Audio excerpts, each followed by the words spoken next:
Assalamualaikum warahmatullahi wabarakatuh. Perkenalkan, kami dari kelompok 6. Pada kesempatan kali ini kami akan mempresentasikan materi terkait transaksi perusahaan yang berkaitan dengan dividen dan laba ditahan.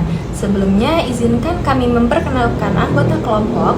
Saya Rahma Amelia dengan NPM 26, Syifa Dwi Putriani dengan NPM 24, dan Triaswari Ayunandini dengan NPM 29. Sebelum memasuki pembahasan, kami berharap presentasi yang kami sampaikan dapat menambah pemahaman dan wawasan kita semua mengenai materi yang akan dibahas pada kali ini.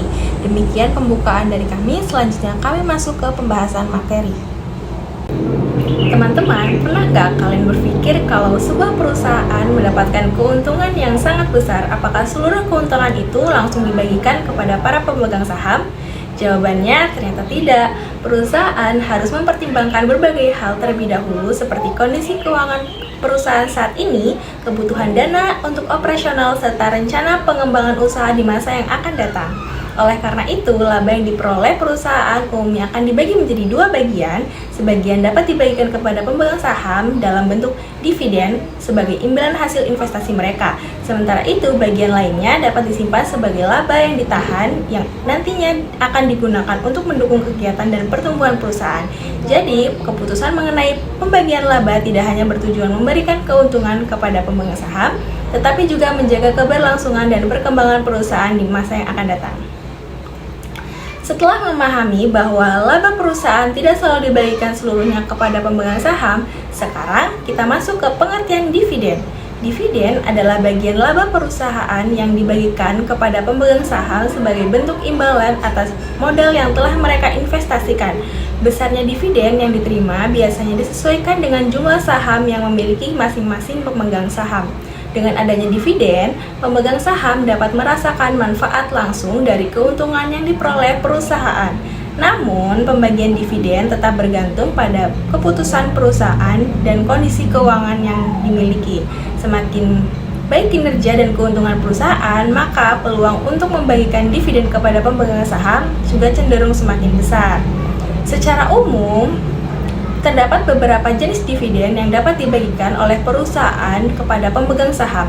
Pertama, dividen tunai, yaitu dividen yang dibagikan dalam bentuk uang tunai. Jenis dividen ini merupakan paling umum digunakan karena dapat diterima dan dimanfaatkan oleh pemegang saham. Kedua, yaitu dividen saham, yaitu dividen diberikan kepada bentuk tambahan saham perusahaan.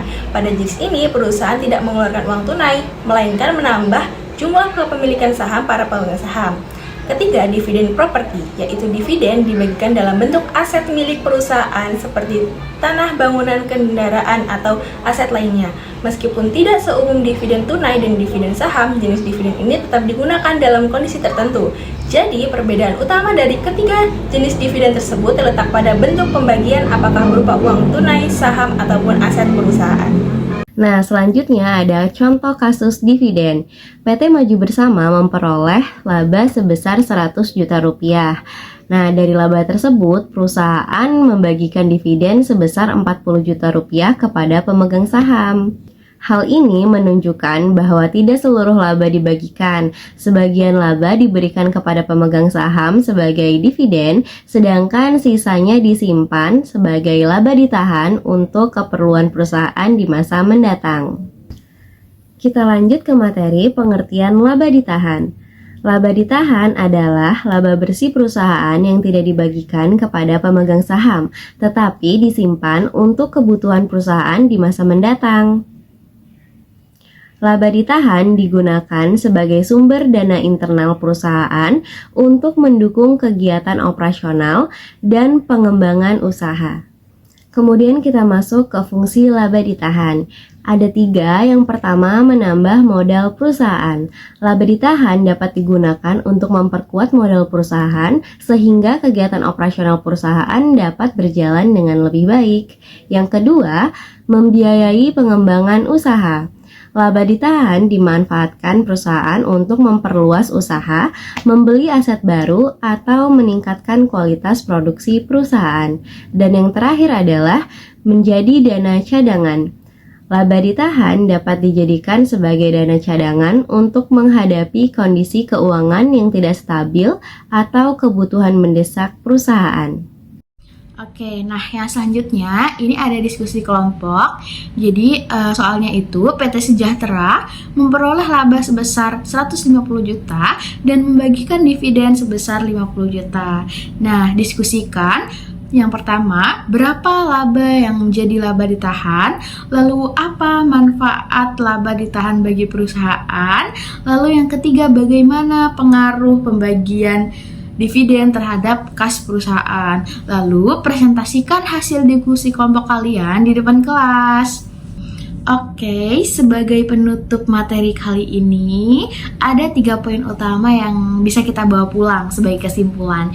Nah, yang pertama itu ada dividen. Itu adalah bentuk apresiasi perusahaan itu berterima kasih kepada pemegang saham yang sudah mau kasih modal dengan cara membagikan keuntungannya.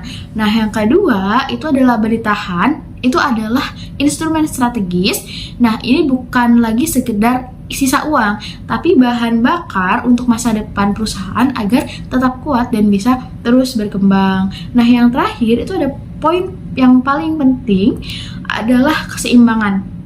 Ya, perusahaan yang sehat harus pintar-pintar menyeimbangkan keduanya. Tidak boleh terlalu pelit bagi dividen agar investor tetap setia, tapi juga tidak boleh bagi-bagi semua labanya agar perusahaan punya modal untuk tumbuh. Nah, demikian materi kali ini. Terima kasih atas perhatian teman-teman semuanya. Sekarang kami buka sesi tanya jawab jika ada yang ingin didiskusikan.